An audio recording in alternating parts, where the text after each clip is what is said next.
Yes sir. Clear है सबको? आया ना? जल्दी बताओ। Yes sir. गर्वित आपको समझ में आ गया? दिमाग समझ में आया? निधि, यस सर। महविश, जूही, बात समझ में आ गई? Yes sir. सबसे यस सर। इंपॉर्टेंट चीज भैया, recommendation on appointment, reappointment, removal, ये हमारी ऑडिट कमेटी की रिस्पॉन्सिबिलिटी है।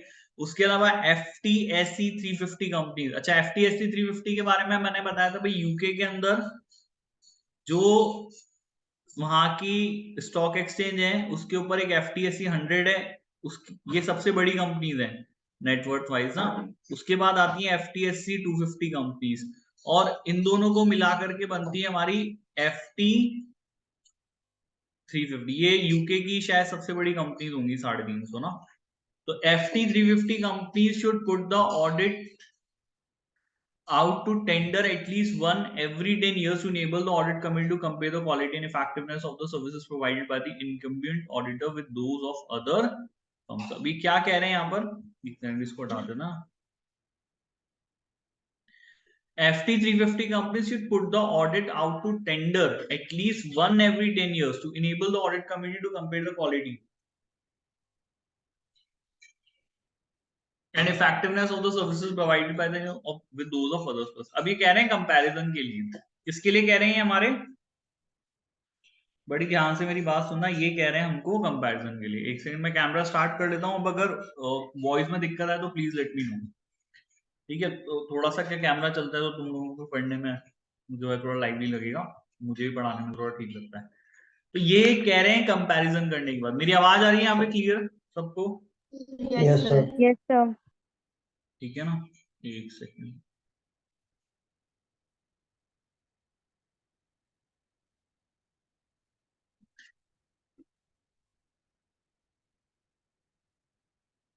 ठीक है, तो FT ये कह रहे हैं कंपैरिजन की बात भाई, एक व्यक्ति ने सही काम किया है नहीं किया, ये आप कैसे बताओगे? देखो, प्रोफेशनल्स में हमेशा आप किसी दूसरे प्रोफेशनल से कंपेयर करके रखते हो। जैसे ना, आप किसी डॉक्टर को दिखाने जाओ और उससे आपने ट्रीटमेंट लिया, ठीक नहीं हुए तो किसी दूसरे डॉक्टर के पास चले गए, उससे ट्रीटमेंट लिया, उसने आपका ट्रीटमेंट अच्छे से कर दिया, आप ठीक हो गए, तो आप बोलोगे नहीं यार ये डॉक्टर जो पुराने वाले डॉक्टर से वो अच्छा है। बोलते नहीं बोलते हम लोग, है ना भाई? ऐसे कंपैरिजन होता है, दो जनों के बीच में कौन सा व्यक्ति अच्छा है तो वो दो जनों को कंपेयर करके ही पता चलेगा। यस और नो? हाँ या ना?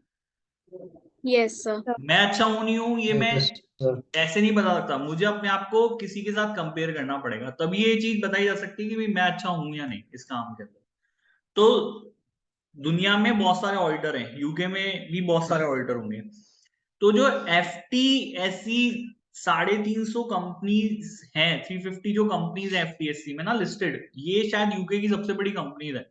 और हम चाहते हैं कि भाई, क्योंकि इन कंपनीज में यूके के ज्यादातर इन्वेस्टर्स का पैसा, मतलब 90% इन्वेस्टर का पैसा इन कंपनियों में लगा होगा, तो हम नहीं चाहते कि भाई ये कंपनियां डूब जाएं, बंद हो जाएं, क्योंकि इससे बहुत लोगों का नुकसान होगा और प्लस लोगों की नौकरियां भी बहुत चल जाएंगी, ये सब चीजें होंगी। तो हम चाहते हैं कि यहाँ पे ट्रांसपेरेंसी रहे बेटा, और जो लोग इसमें काम कर रहे हैं या जो लोग इनके लिए काम कर रहे हैं वो बेस्ट व्यक्ति हो। ये कोड, ये FRC गाइडलाइंस, ये सब पर्टिकुलरली इसलिए बनाया गया है, और कोई रीजन नहीं है।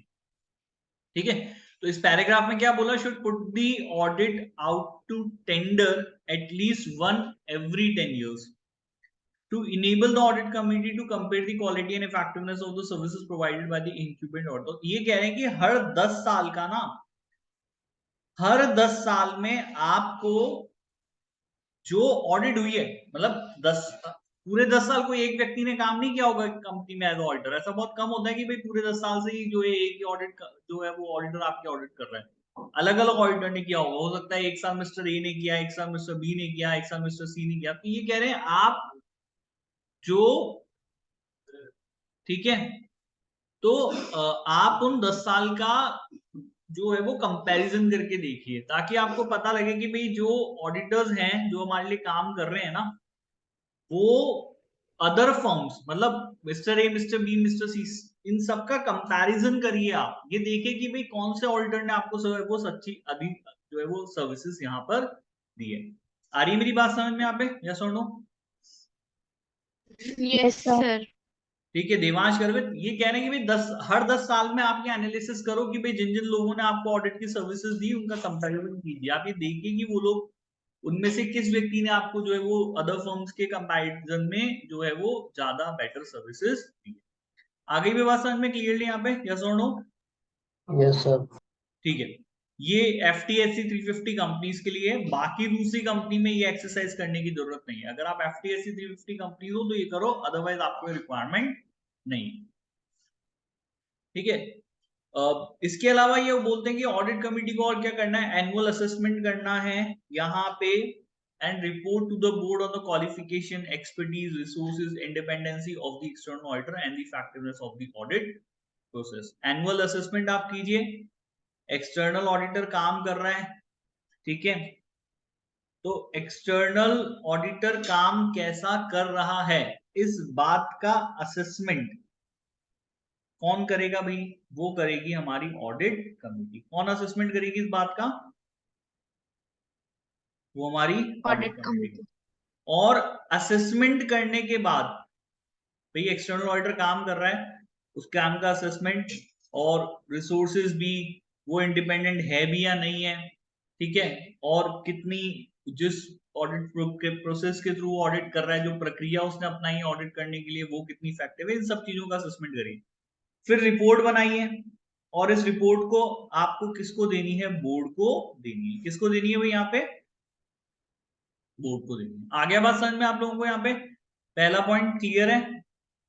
Yes, sir. Yes, sir. Audit committee को असेसमेंट करना है, क्वालिफिकेशन पे, एक्सपर्टीज पे, रिसोर्स पे, इंडिपेंडेंसी ऑफ एक्सटर्नल ऑडिटर पे, ऑडिट प्रोसेस की इफेक्टिवनेस पे, और आपको असेसमेंट करके एक रिपोर्ट बना करके देनी है। ठीक है, investigate the reason for the resignation of the external auditor, consider why any action is required. अब कई बार क्या होता है, देखो मान लो कि भाई मैं एक्सटर्नल ऑडिटर हूं, बहुत सारे ऐसी परिस्थितियां हो सकती हैं जिनमें मैं वाकई नहीं काम कर पा रहा हूं। देखो, अगर मेरे को कॉपरेशन ही नहीं मिलेगा, मुझे किसी कंपनी के ऑडिट करने के लिए बोला, मैं जा रहा हूँ, कोई इज्जत ही नहीं कर रहा, कोई समोसे नहीं पूछ रहा, कोई चाय नहीं पिला रहा, तो अपन बोलेंगे यार ये कैसी कंपनी है। अपन भी प्रोफेशनल है, अपने को तो रिपोर्ट बना के देनी है, ये बताना है कि भाई फाइनेंशियल स्टेटमेंट तुमने सही बनाया नहीं, तुम अपनी इज्जत ही नहीं कर रहे, तुम कोई रिस्पेक्ट ही नहीं दे रहे, कोई कॉपरेशन ही नहीं दिखा रहे। मैं तुमसे बोल रहा हूँ भाई ये डॉक्यूमेंट दिखाओ, तुम डॉक्यूमेंट नहीं दिखा रहे हो। मैं तुमसे किसी बात को लेके एक्सप्लेनेशन मांग रहा हूँ, वो एक्सप्लेनेशन आप मुझे सबमिट नहीं कर रहे हो। ठीक है, तो बहुत ये दीज आर सर्टेन एग्जांपल, और भी बहुत सारी चीजें हो सकती है। तो मुझे लग रहा है यार इस कंपनी की ऑडिट नहीं कर पाऊंगा मैं, तो मैं इनको बोलता हूँ भैया मेरा तो रेजिग्नेशन पकड़ो, कोई और एक्सटर्नल ऑडिटर पकड़ो और उससे काम करो, मैं जो है वो आपकी एक्सटर्नल ऑडिट नहीं कर सकता। तो मैं रेजिग्नेशन डाल दिया, ठीक है, लेकिन इन परिस्थितियों में मैंने ये रेजिग्नेशन डाला है, तो ये परिस्थितियां मतलब जानबूझ के आपने क्रिएट करी हो, ऐसा हो सकता है ना कि मुझे निकाला जाना चाहते थे वो लोग, या वाकई उनके यहाँ पे कोई फ्रॉड हो रहा था, बड़ा फ्रॉड हो रहा था जो वो दुनिया के सामने नहीं लाने देना चाहते थे, तो इसलिए उन्होंने मेरे को भगाया। ये हो सकता है, might be the reason, yes और नो? हाँ या ना? Yes, sir. हो सकता है ना, उन्होंने मेरे को कॉपरेट नहीं किया, ठीक है, समोसे खिलाए चाय पिलाई वो अलग बात है, वो तो नहीं किया, बाकी यार चलो काम करने में तो मेरे को कॉपरेट करो, ऑडिट तो तुम्हारी है, स्टॉक दिखाओ। तो अगर आपका ऐसा नॉन कॉपरेटिव आपका बिहेवियर रहेगा तो मैं अपना काम नहीं कर सकता। तो अब एक बात बताओ, आपने ऑडिटर को भगा दिया, ठीक है, तो ऐसे केस में ऑडिट कमेटी की क्या जिम्मेदारी बनती है आज की डेट में? बैठ ही रहे चुपचाप, ऑडिटर भैया हम तो रिकमेंड कर रहे हैं, ऑडिटर अपॉइंट किया, सब चीजें मेहनत मेहनत करी, और जो है कंपनी वालों ने उसको भगा दिया। तो आपकी भी तो कोई ड्यूटी बनती है, नहीं बनती? यस और नो? है ना भाई, ऑडिट कमेटी ने मेरे को अपॉइंट कर मेरा रिकमेंडेशन दिया था, उनके रिकमेंडेशन से ही मैं आया था, और आज आपने बाकी कंपनी वालों ने मेरे को, जब मैंने काम चालू किया तो उन्होंने मेरे को भगा दिया, मेरे को परेशान कर दिया, मैं छोड़ के चला गया, मैंने मेरा रेजिग्नेशन डाल दिया। तो अब ऑडिट कमेटी क्या कह रही है?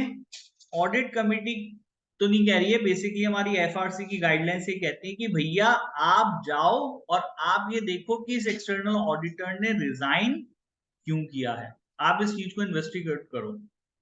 ठीक है ना। आपको ये क्या करना है, आपको ये इन्वेस्टिगेट करना है कि भैया ये ऑडिटर छोड़ के क्यों भाग गया, ऐसी क्या परिस्थितियां आ गई थी कि यूएस को छोड़ के भागना पड़ा। आई बात समझ क्लियर है। Investigate Yes, the reasons Yes, sir. Of resignation. ये भागा क्यों है भैया, पता करो जाओ, क्यों भाग गया ये। ठीक है, किसने परेशान किया इसको, ऐसे क्यों कोऑपरेट नहीं किया गया इन्वेस्टिगेशन के लिए। और ये देखो, और हो सकता है कि यार वाकई कई बार ऐसा रीजन हो सकता है कि भैया किसी ने कुछ नहीं किया हो। मान लो कि भाई कोई जेन्युइन रीजन हो, मैं नहीं कर सकता, या मेरा इंटरेस्ट नहीं हो करने का, तो जेन्युइन रीजन भी हो सकता है, कोई एक्शन लेने की जरूरत नहीं है। लेकिन अगर वाकई उसको भगाया गया है तो हो सकता है कि आपको कुछ एक्शन लेने की जरूरत पड़े। आगे समझ में क्लियर है ये वाला सेकंड पॉइंट भी, यस और नो? yes, sir. तो हमने दो काम देख लिया ऑडिट कमेटी के। पहला हमने काम देख लिया कि भाई आपको असेसमेंट करना है एनुअली कि भाई ऑडिटर की क्वालिफिकेशन क्या है, उसकी एक्सपर्टीज क्या है, क्या वो रिसोर्सेज का यूज ले रहा है, क्या वो इंडिपेंडेंट है भी या नहीं है, और उसकी ऑडिट प्रोसेस जो है वो कितनी इफेक्टिव है। और ये असेसमेंट आपको रिपोर्ट करना है बोर्ड को। और अगर वो ऑडिटर भाग जाए रिजाइन करके, तो फिर आपको रीजंस को इन्वेस्टिगेट करना है कि भाई ऐसा क्या हो गया कि ये रेजिग्नेशन दे करके चला गया। और आप अगर लगता है कि भाई इसको भगाया गया तो फिर आप एक्शन लेना है नहीं लेना वो आप देखिए। ठीक है, उसके बाद थर्ड वाला पॉइंट सिंपल है, उसकी इंडिपेंडेंसी और ऑब्जेक्टिविटी को आपको हर साल जो है वो असेसमेंट करना है। ये इन्होंने फर्स्ट पॉइंट में भी बोल दिया था, थर्ड पॉइंट में बोल दिया, सिंपल। क्लियर है, समझ में आ गया थर्ड पॉइंट? आ गया थर्ड पॉइंट। तीन पॉइंट आ गया बेटा समझ में कि भाई हमारी एक्सटर्नल ऑडिट को लेकर के एफआरसी गाइडलाइन क्या करेगी ऑडिट कमेटी, हाँ या ना, यस और नो? Yes, sir. ठीक है, अब फोर्थ पॉइंट Yes, में क्या sir. कह रहे हैं, अब आ जाती है बात नॉन ऑडिट सर्विसेज की। अच्छा, मैंने आप लोगों को पहले भी बताया कि कई बार हम ऑडिटर जो होता है ना, उससे ऑडिट कराने की जगह दूसरे काम भी कराते हैं। कई कंपनीज ऐसी होती हैं जो एक ऑडिटर से ऑडिट की जगह और भी दूसरे काम करा लेती हैं। लेकिन मैंने आप लोगों को एक बात बताई है कि आपको ऐसा नहीं कराना चाहिए। अब आप सोचो कि किसी अकाउंटेंट से, किसी ऑडिटर से आपने अकाउंट्स बनवाए और वही उसको ऑडिट करेगा, तो फिर ये तो बाइस्ड हो जाएगा ना। उसने अगर कोई गलती करी होगी अकाउंटिंग करने में तो वो क्या रिवील करेगा क्या? Is it possible? वो ऑब्जेक्टिविटी है उसके अंदर? आप सोचिए। No, sir.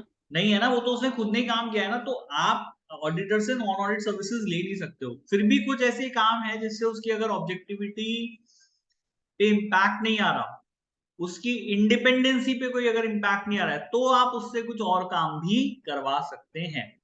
ठीक है, specially in the matter of investigation ना भाई। मैंने आप लोगों को ये चीज शुरू में बताई है कि ऑडिटर का काम इन्वेस्टिगेट करने का नहीं है। फ्रॉड अगर दिख रहा है उसको तो वो विसल ब्लोअर टाइप बंदा है, वो बता देगा बोर्ड को कि भैया तुम्हारे यहाँ पे फ्रॉड हो रहा है। अब इसके अंदर डीप इन्वेस्टिगेशन वो खुद नहीं करेगा, उसका काम नहीं है। ये चीज मैंने आप लोगों को बताई है आया ना शुरू में, at the very starting of the, जब हमने ऑडिट पढ़ना चालू किया था।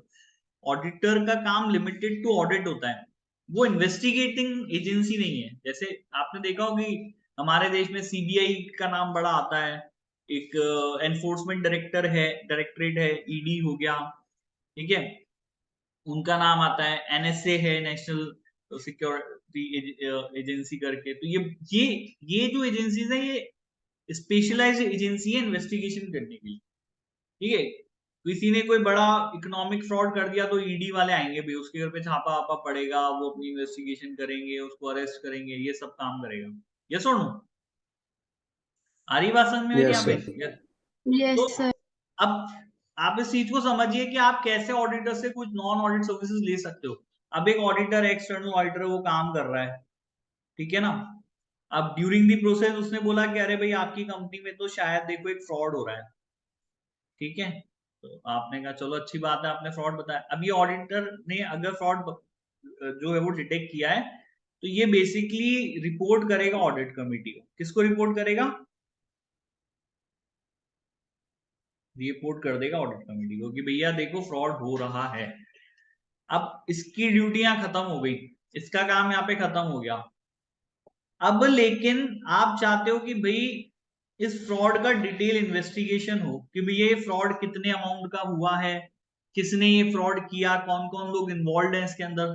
तो आप जो है आप ऑडिटर से कहती है, ऑडिट कमेटी कहती है कि हम देखो चाहते हैं कि भाई आप ही इसके अंदर इन्वेस्टिगेट क्यों नहीं कर लेते, इसका पैसा हम आपको अलग देंगे, फ्री फॉरवर्ड काम नहीं कराएंगे, चिंता मत करो, लेकिन आप इसको इन्वेस्टिगेट भी कीजिए। तो ये ऑडिट क्या अदर देन सर्विस हो गई ना हमारी, नॉन ऑडिट सर्विसेज, यस और नो, आया ना? Yes sir. ये ऑडिट Yes. नहीं है, ये नॉन ऑडिट सर्विसेज है। अब वो इन्वेस्टिगेशन कर रहा है, जिसका पैसा वो अलग ले रहा है, लेकिन आप ये चीज समझिए कि इस काम को करने से वो उसकी ऑब्जेक्टिविटी कॉम्प्रोमाइज नहीं हो रही, वो अभी भी स्वतंत्र ही है, वो अपना काम जो है वो अपने हिसाब से कर रहा है, कोई दबाव में नहीं कर रहा, वो बाइस नहीं है, ठीक है, और जो है वो अभी भी ऑब्जेक्टिव ही है। यस और नो, हाँ या ना? Yes sir. है ना? उससे उसकी इंडिपेंडेंसी पे, उसकी स्वतंत्रता पे, उसकी ऑब्जेक्टिविटी के ऊपर कोई इंपैक्ट नहीं पड़ा, तो ये काम कराया जा सकता है। लेकिन ऐसा थोड़ा ना कर सकते हैं कि भैया ऑडिट कमेटी बोल दे उठा करके कि अरे यार आप ही हमारी अकाउंटिंग करना चालू करो। आप करा सकते हो क्या उससे अकाउंटिंग? अगर ये अकाउंटिंग करेगा तो फिर तो बात ही खत्म हो गई, अब तो वो ऑब्जेक्टिविटी नहीं रही, वो इंडिपेंडेंट ही नहीं रहा। आई बात समझ में, हाँ या ना? Yes, sir. Yes, sir. आप उससे ऐसे काम करा सकते हैं जिससे कि उसकी इंडिपेंडेंसी और ऑब्जेक्टिविटी कॉम्प्रोमाइज नहीं हो, लेकिन आप उससे ऐसे काम नहीं करा सकते जिससे उसकी इंडिपेंडेंसी और ऑब्जेक्टिविटी कॉम्प्रोमाइज हो जाए। लेकिन इस चीज को लेकर के हम चाहते हैं कि एक पॉलिसी बने। क्या बने इस चीज को लेकर के? पॉलिसी बने, Policy. नॉन ऑडिट सर्विसेज को लेकर के पॉलिसी बनाए। और ये पॉलिसी बनाएगा कौन? ये पॉलिसी हमारी ऑडिट कमेटी बनाएगी। कौन बनाएगी ये पॉलिसी? हमारी ऑडिट कमेटी बनाएगी। Audit वो ये, हाँ, वो ये डिसाइड करेगी कि भाई किस तरह की नॉन ऑडिट सर्विसेज ऑडिटर से करवा सकते हो, ठीक है, उसका अप्रूवल है, उसको अलाउ करना है नहीं अलाउ करना उस काम के लिए, ये सब चीजें जो है वो ऑडिट कमेटी करेगी। आगे बात समझ में यहाँ पे, यस और नो आप लोगों को? Yes sir. जल्दी बताओ भाई, देवांश, गर्वित, महविश, निधि, समझ में आया आप लोगों को बात यहाँ पे? Yes, sir. Yes, sir. Ultimately मैं ये आपको समझाना चाहता हूँ कि आप ऑडिटर से सब ऑडिट के अदर देन काम नहीं करवा सकते हो, लेकिन कुछ काम अगर ऐसे हैं जिससे उसकी ऑब्जेक्टिविटी और उसकी इंडिपेंडेंसी कॉम्प्रोमाइज नहीं होती है तो आप करवा लीजिए। लेकिन स्पेशली यहाँ पर जो हमारी बड़ी कंपनीज हैं, FTSE 350 कंपनीज हैं, उन लोगों को तो स्पेशली इसके बारे में एक फॉर्मल पॉलिसी बनानी चाहिए, ठीक है? आया समझ में बेटा? क्लियर, यस और no? Yes, sir. Yes, sir.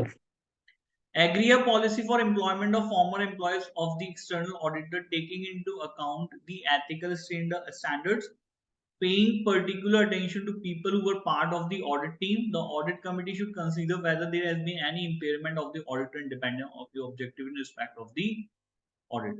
अभी कह रहे हैं policy for employment of formal employees of the external auditor, ठीक है? अब मान लो हमारा एक्सटर्नल ऑडिटर है भाई, कौन है भाई हमारा एक्सटर्नल ऑडिटर? बड़ी ध्यान से बात सुनना, इस एक्सटर्नल ऑडिटर का नाम है मिस्टर ए। क्या नाम है इसका? मिस्टर ए इसका नाम है, ठीक है? अब भाई कंपनी ऑडिट अकेले तो आप कर नहीं सकते, बड़ी कंपनीज के ऑडिट के लिए तो इसको भी एम्प्लॉयज चाहिए ना, मिस्टर ए को भी, यस और नो? चाहिए, अकेले काम तो कर नहीं पाएंगे। तो मिस्टर ए ने अपने अंडर मिस्टर वाई और जेड को जो है वो एम्प्लॉयज रख रखा है, ठीक है? अब एक कंपनी है जिसका नाम है से फॉर एग्जांपल एबीसी लिमिटेड। अब मिस्टर ए की जो ऑडिट फर्म है, इन्होंने एबीसी लिमिटेड की ऑडिट करी। किसकी ऑडिट करी हुई यहाँ पे? एबीसी लिमिटेड की ऑडिट करी। आ रही बात समझ में मेरी? क्लियर? छोटा सा एग्जांपल ही अभी तो, यहां तक बात समझ में आई? Yes sir. Yes, sir. ठीक है। Yes, sir. अभी क्या कह रहे हैं? Agree a policy for employment of formal employees of the external auditor. अब मान लो मिस्टर वाई कह रहे हैं यार मिस्टर ए काम तो बहुत कराते हैं यार, अब हम तो नए नए बच्चे थे, अभी अभी हमारी एसी से हुई थी, बहुत अब कर लिया इनके लिए कम पैसों में काम। एबीसी लिमिटेड में बढ़िया वैकेंसी निकली है, ठीक है, अच्छा काम है, अकाउंटिंग का काम है, जो भी है फाइनेंशियल है, ये है वो है, तो हम क्या करते हैं, यहाँ अप्लाई कर देते हैं। क्या कर देते हैं हम यहाँ पे, अप्लाई कर देते हैं। ठीक है, तो ये आपके मिस्टर ए जो है वो आपके मिस्टर वाई जो है वो आपकी एक्सटर्नल ऑडिटर के एम्प्लॉयज हैं या फॉर्मर एम्प्लॉयज हैं जो वहां पे छोड़ चुके हैं। यस और नो, हाँ या ना, जल्दी बताओ भाई, हाँ या ना। यस हाँ सर। तक आ रही बात समझ में आप लोगों को मेरी? तो एक्सटर्नल ऑडिटर का एम्प्लॉय है, वो बोल रहा है यार हो गया बहुत, अब मेरे को ऑडिट वॉडिट में नहीं करना, मेरे को तो पैसा वैसा नहीं है, अपन तो एबीसी लिमिटेड में जाते हैं, वो कंपनी बढ़िया पैसा दे देगी। वो जाता है, वो अप्लाई कर देता है। लेकिन भाई एक दिक्कत है, क्योंकि आप हमारे एक्सटर्नल ऑडिटर के एम्प्लॉय रहे हुए हो, ठीक है, तो हम थोड़ी सी दिक्कत है आपको नौकरी देने में, होगी सही ना यार, थोड़ी सी दिक्कत। यस और नो, आपने हम हमारी कंपनी की पहले ऑडिट करी हुई है, यस और नो, होगी नहीं होगी दिक्कत, ये बताओ। Yes sir. ठीक है, तो यस ये सर। क्या कह रहे हैं कि अगर हमारे एक्सटर्नल ऑडिटर के फॉर्मर एम्प्लॉय को हम ले लेंगे। अब ऐसा क्यों होगा, आप समझिए बात को।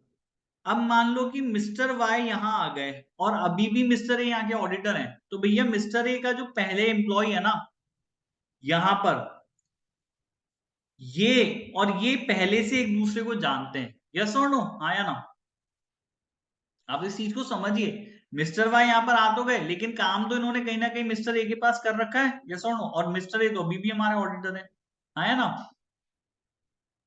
Yes sir. ठीक है, अब सोचो मिस्टर वाई आए और मिस्टर वाई ने एक फ्रॉड कमिट किया। मिस्टर वाई ने फ्रॉड कमिट किया, मिस्टर एक्सटर्नल ऑडिटर है, उनको ये फ्रॉड डिटेक्ट हुआ। उन्होंने कहा यार अच्छा ये तो फ्रॉड हो रहा है, कौन कर रहा है भाई फ्रॉड? तो पता लगा भाई मिस्टर वाई कर रहे हैं फ्रॉड। अब मिस्टर ए के तो पुराने एम्प्लॉय रहे हुए थे मिस्टर वाई, तो उन्होंने बोला यार सर कोई बात नहीं, आप ही को तो पता चला है, माफी मांग रहा हूँ, आगे से नहीं करूंगा, ये है वो है। आपने जो है वो सेट कर लिया, और जो है हमारे ऑडिटर ने ये फ्रॉड डिस्क्लोज नहीं किया। भैया नुकसान किसका हो रहा है, ए का हो रहा है, वाई का हो रहा है, कंपनी का नुकसान हो रहा है? किसका नुकसान हो रहा है अल्टीमेटली यहाँ पर? कंपनी। कंपनी का नुकसान हो रहा है।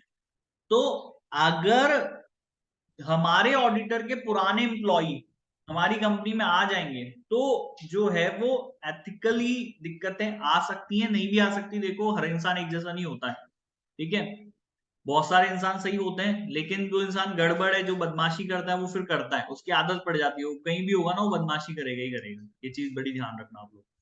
तो इसीलिए, क्योंकि यहाँ पे कितनी बड़ी कंपनी हो, और हम नहीं चाहते कि भाई कल को ऐसा कुछ डिफिकल्टी आए, तो हम ये चाहते हैं कि भाई अगर हमारे एक्सटर्नल ऑडिटर के पुराने एम्प्लॉयज को नौकरी देंगे, तो उसके लिए एक अलग से पॉलिसी बनाने की जरूरत है। किसकी जरूरत है हमको, अलग से पॉलिसी बनाने। आगे भी बात समझ में आप, यस और नो?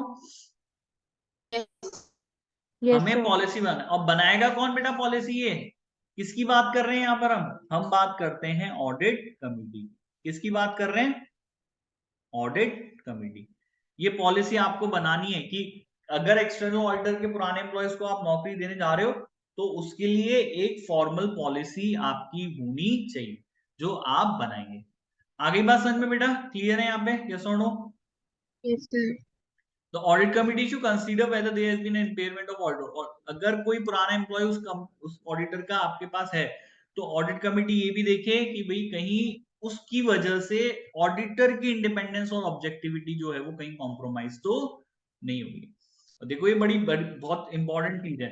जैसे मैं अभी एक लॉ फर्म में जॉब करता हूँ, ठीक है, तो मेरे सीनियर हैं, वो काफी सीनियर एडवोकेट हैं।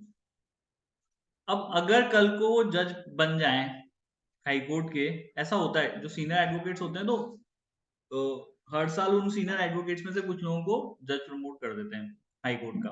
तो अगर वो हाई कोर्ट के जज बन जाएंगे, और मैं क्योंकि उनके यहाँ पर एज ए एम्प्लॉय मैंने यहाँ पे उनके यहाँ पे प्रैक्टिस करी है, तो कल को अगर जब मैं कोर्ट हाई कोर्ट जाऊंगा और मेरी कोई फाइल लगी हुई होगी जो मेरे बॉस के सामने आएगी, तो इस बात की कितनी संभावना है कि वो मेरे लिए थोड़े से वो मेरे लिए थोड़े से पार्शल होंगे? ये बताओ, इस बात की बहुत संभावना है ना वो मेरे लिए पार्शल होंगे, यस और नो? Yes sir. है ना? तो वो बोलेंगे अरे यार नहीं, अब हो सकता है मेरी फाइल में कुछ गलती हो, जो अगर किसी और जज के सामने जाती तो वो फाइल उठा के फाइल में फेंक देता, भैया अमन जी आपकी तो फाइल जो है आज हम खारिज कर देंगे, नहीं सुनेंगे उसको।